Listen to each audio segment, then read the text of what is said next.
Okay, I have a very simple yet very powerful reminder for you. You don't have to give up who you are to practice minimalism. I'm gonna say it again. You don't have to give up who you are to practice minimalism. And I say that because there's this stigma around minimalist living and owning less that may make someone feel like no matter how much they declutter, it's never enough. And maybe it's just me, but have you ever felt like you had to become someone else in order to fit the minimalist lifestyle? Or that you have to somehow give up who you are in the process? And like I said, maybe it's just me, but for a while, I had a hard time seeing how these two things could coexist, being yourself and minimalism. Because in my mind, anytime I would donate something or throw something away, I would have these internal conversations and say things like, well, there goes another piece of me gone, right? And these types of internal conversations just further fuel the notion that I had to give up who I was. And in so many ways, decluttering felt like I was stripping my life of my life, which sounds crazy when you hear it out loud, right? But what I've learned over the years is that minimalism is the natural way in which we should be living. And with all of this noise in society and in our culture and in the media, all of this noise has conditioned us to believe otherwise, right? Which is why we consume so much in the first place. It's why we spend money we don't have to buy things we don't need to impress people we don't even know, right? It's why we find it difficult to own less. And it's why whenever we do decide to let go, it feels weird. And it feels like we're letting go of a piece of us. It feels like we're decluttering who we are. Now, with this in mind, I started to question and wonder, well, if I believe that minimalism is the natural way in which we should be living, then how can we get owning less and being ourselves to coexist? How can we get these two things to blend together? And I've come to the conclusion that there's a few things that you have to give up that are non negotiable and have nothing to do with giving up who you are. And there's one thing that you have to do that will help you enjoy minimalism in the best way without losing who you are. And the first thing you have to give up is you have to ditch your comfort with conformity. Ooh, I love the wordplay in that. You have to ditch your comfort and conformity. See, so many of us, including myself at one point on my journey, but so many of us find comfort in following. We find comfort in doing what everyone else is doing, right? And to be fair, no one wants to be the oddball out, right? No one wants to be the black sheep. No one wants to be the one who's going against the current and always going against the current. We all want to fit in. We all want to fly under the radar, right? We all want to just blend in. But there's nothing true about following the crowd. There's nothing true about you that comes from being like everyone else. And when you continue to find comfort in conformity, what you're actually doing is you're stealing the opportunity away from yourself to be your true self. And what I mean by that is, like I said, there's nothing true in being a copycat. There's nothing true in doing what everyone else is doing. And in order to blend minimalism and being yourself together, you have to be willing to find comfort in things that make other people uncomfortable. And owning less, minimalism is already one of those things that most of society does not agree with, that most of society finds uncomfort in, right? Ooh, how can you live with less? How can you live with so little? That would make me feel weird. That would make me feel so uncomfortable. But what we fail to miss is that when we have less of what doesn't matter, we have more of what actually matters. And a part of that piece, that part of this puzzle that means we have more of what matters is we have more of ourselves. We have more of who we are. We're more connected to who we are. And you can only reach that point if you break your comfort with conformity. If you're if you find comfort in swimming against the current. We talked about that last week. But if you find comfort in swimming against the current, if you ditch your comfort with conformity, then you're going to naturally discover who you truly are. And you're going to naturally find comfort and confidence in who that person is. Now, the second thing you have to give up is you have to quit listening to all of the noise. Growing up, my dad would always tell my brother and I to be mindful of what you listen to. And as a kid, I didn't really understand, right? I would say things like, "Dad, really, this song is good. This beat is really cool. There's nothing wrong with this TV show." And like I said, as a kid, I didn't really understand. But as I got older, it made a lot of sense to me because what you listen to really does have an effect on who you are, what you believe, and how you act. And if you listen to all of the noise in society and in the media that is telling you that you need more in order to be enough, in order to be who you truly are, in order to fit in, if you listen to all of the noise that is telling you that you should buy this, even if it means going into debt, even if it means that it's going to strain your finances for 5, 10, 15, 20 years into the future, you're more than likely going to buy those things. You're more than likely going to act upon those advertisements. You're more than likely going to lose who you are in order to fit in with what the noise is telling you you're supposed to be doing. And what I've learned in my life is that avoiding the noise is extremely difficult. It's extremely difficult. No one likes silence. No one likes selective hearing, right? We all want to be a part of the noise. We all want to be a part of the conversation. We all want to fit in. It goes back to the idea of comfort and conformity, right? But like I said, when you listen to the noise, when you're not mindful of what you listen to, if you're not mindful of what you consume, you're going to become those things. You're going to act in accordance to what those things are saying. Now, in my life, when I chose to silence the noise that was surrounding me about debt, about consumption, about owning less, about swimming against the currents, it was hard. But when I chose to silence that noise, I found so much clarity on the other side. I discovered so much about myself that I didn't even realize was in me. I found a strength, a confidence to do something that I knew was right for my life, which was minimalism, which was owning less, which was building the proper habits. I found something that was adding value to my life, that was putting me on a path that wasn't the most popular, that may not have been the most glamorous, but it was a path that brought me a lot of clarity in my life. And as I continue to silence that noise, and I want to encourage you to silence the noise in your life, but as I continue to silence that noise in my life, I am discovering more about myself and I am being more true to myself than I ever have in all of my life. And I'm almost 30. And it's an amazing feeling. And I want you to have that same feeling in your life. Silence the noise. Be mindful what you listen to, because what you listen to is going to influence who you are, what you do, and what you believe. And that includes buying things you don't need with money you don't have to impress people you don't even know. Now, another thing you have to give up or that you have to do is you have to rid yourself of the rigid rules. I'll say it again because I know that's a bit of a tongue twister. You have to rid yourself of the rigid rules. Now, rigid rules are a particular belief around a certain topic or an idea that are well rigid, right?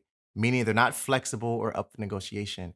And feeling the need to abide by rigid rules in life in general and in minimalism and only less is a common trap that many people fall into. And the rigid rules that I'm speaking about specifically are rigid rules around the number of possessions you're supposed to own. I know that there are different beliefs out there, but some minimalists believe that you should own less than X number of possessions in order to be a minimalist. But what's missing in a statement like that is that a single man or woman is going to need far less than a family of five.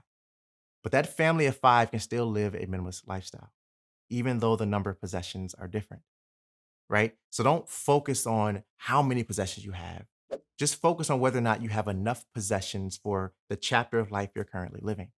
Now, another rigid rule is the rigid rule around color and how you decorate your space. And I get that I'm saying that while sitting in a very neutral home, but my wife and I like a neutral home. This is our vibe. This is what we like. But that doesn't mean it's going to be right for you. If you like color, if you like pattern, embrace color, embrace pattern. There's nothing wrong with that. But just be mindful that you're not creating more visual clutter by trying to decorate with every color possible, right? There's a way to welcome color and pattern into your space without overwhelming your space. But just because I have a neutral home, just because you see a ton of white and black behind me, doesn't mean that that's what you have to do. If you like color, if you like pattern, embrace color and embrace pattern. Now, another rigid rule is the rigid rule around your wardrobe, meaning the brand of clothing you wear, the type of clothing you wear, the color of the clothes you wear. There's rigid rules around that when it comes to minimalism. And I actually did a video about this not too long ago when I talked about why minimalists wear black. And that's a very interesting conversation. So I highly recommend you check that one out. But you have to ditch that rigid rule. Again, you don't have to wear black. You don't have to wear gray. You can wear stripes. You can wear checkers. You can wear red. You can wear blue. You can wear whatever color you feel the most comfortable in. That's not what minimalism is. Minimalism isn't a color. Minimalism isn't the clothes you wear. Minimalism is a lifestyle. It's a way of living. It's a tool to help you live with less clutter and more clarity. Now, another rigid rule that is very common is the rigid rule around family and family minimalism and how to be a minimalist with kids, right? Because again, someone who doesn't have kids, their version of minimalism is going to be very different than someone who does. And as a new parent myself, I'm realizing this. As a matter of fact, I had a conversation with some new friends a couple of days ago, and one of them asked me if I ever plan on making videos and sharing conversations about how my wife and I are practicing minimalism with a kid and how we're navigating toys and decluttering toys and that side of life. And I told her that yes, I plan on sharing conversations about that and talking about how my wife and I are navigating that side of life, but I told her not yet because my wife and I are still figuring this thing out, right? I don't have all the answers yet in terms of how to be a minimalist with a kid. And like I said, I'm a new dad.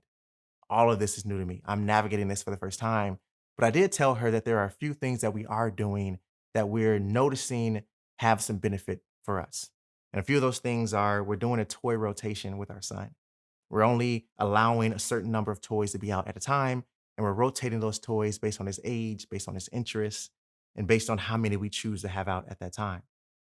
For us, this is cutting back on the visual clutter, and it's also cutting back on not overstimulating him by having so many options available to him to play with at any given time, right? And we're also navigating conversations with family, with grandparents, with friends about gifts and how what we want to receive, how much we want to receive, what we don't want to receive, but as we continue to navigate this space, I'll definitely share more with you with how my wife and I are practicing minimalism with a new family, with a kid.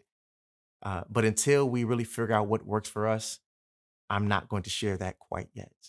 But see, when you live by rigid rules in general, whether it's in life or on your minimalist journey, that's when you start to feel not like yourself because you feel like you have to change who you are in order to fit within the bounds of minimalism or the rigid rules of owning less, right? Now, naturally, parts of you are going to change as you start to grow, learn, and let go, right? That's the natural order of life. Change is the process of life.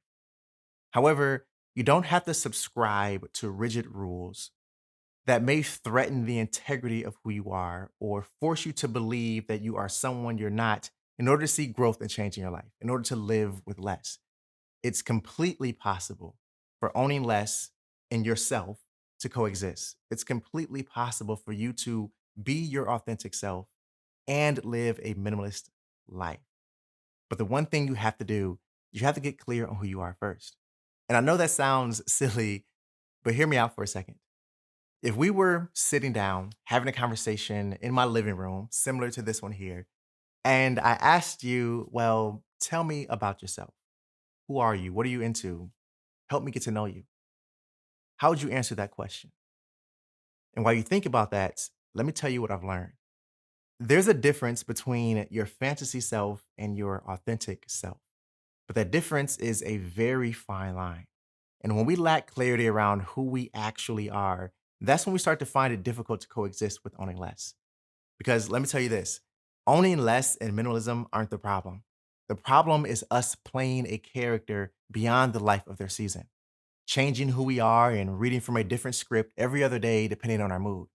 And I'll be the first to tell you that it's exhausting trying to be anything other than yourself. I did it for years, right?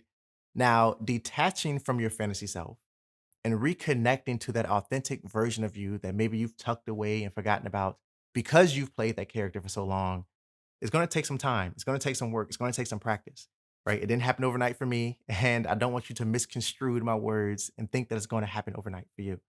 It's going to take some work.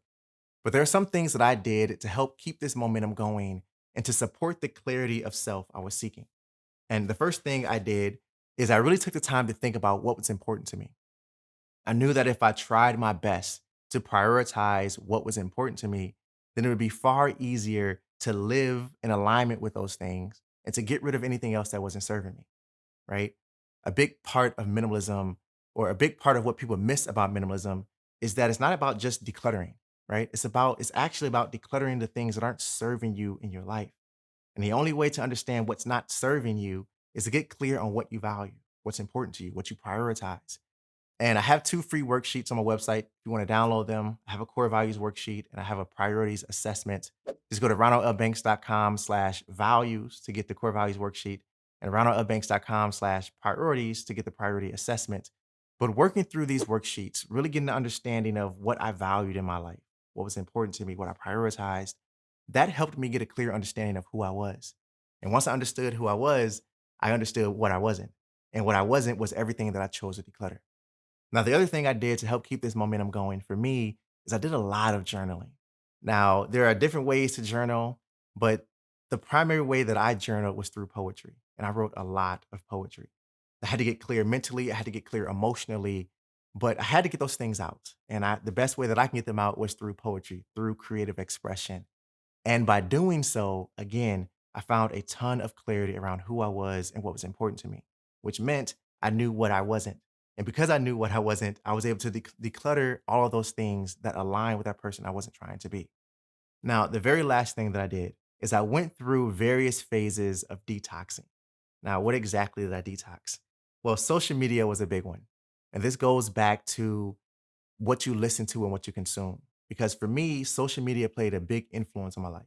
The things I saw, the things I watched, the things I listened to, just like my dad told my brother and I when we were kids, be mindful what you listen to. At that time, I didn't really listen to it, but as I got older, I really understood what he was trying to tell me. So I decided to detox social media, take a break from what I was consuming, to take a break from who I was interacting with. That also meant toxic relationships and negative interactions, right? And when I chose to separate myself from these things for a while, again, I got clear on who I was. I got clear on what's important to me. I got clear on my priorities, which meant I knew who I wasn't. And because I knew who I wasn't, I was able to declutter everything that aligned with that person I wasn't trying to be. I hope this makes sense. I hope this helps you understand that you don't have to give up who you are to practice minimalism. Minimalism isn't about changing who you are. It's about living with less of what doesn't matter so you can live with more of what does matter. It's about having less clutter and more clarity. And I hope I was able to help you understand that.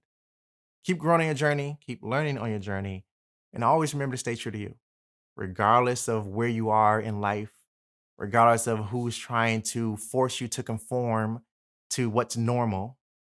Remember to stay true to you because I'm always staying true to me. I'll see you in the next one. Peace.